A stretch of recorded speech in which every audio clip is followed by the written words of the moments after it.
Hi. So you must be familiar with the Article 1 of our Indian Constitution, which states that India, that is Bharat, shall be the Union of States.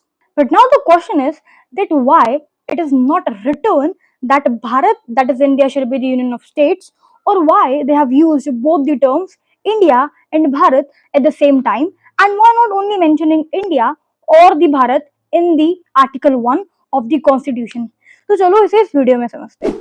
अभी तो हमने India के constitution को English में देखा, तो चलो एक नजर इसके हिंदी वर्जन में भी डालते हैं। अगर हिंदी वर्जन के आर्टिकल 1 को पढ़े तो उसमें साफ साफ लिखा है कि भारत अर्थात इंडिया राज्यों का संघ है, विच क्लियरली मेंट कि इंग्लिश में हम इंडिया और हिंदी की देवनागरी स्क्रिप्ट में हम भारत लिखते हैं। इसके और भी कई एग्जांपल है, जैसे अगर हम इंडिया के कॉन्स्टिट्यूशन को देखें तो हमारे कॉन्स्टिट्यूशन में लिखा है कॉन्स्टिट्यूशन ऑफ इंडिया, लेकिन इसे हिंदी में देखें तो इसमें लिखा है भारत का संविधान।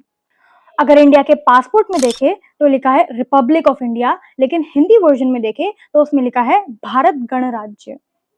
So now this is clear, but now the question arises कि क्यों इंडिया दैट इज भारत लिखा है and why not Bharat that is India.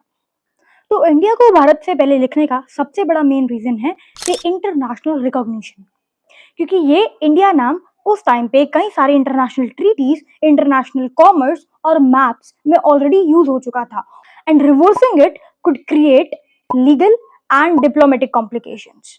और इसीलिए इंडिया उस टाइम पे एक डी फैक्टो नेम था जो कि कई सारे ऑफिशियल और इंटरनेशनल मैटर्स में यूज ऑलरेडी हो चुका था।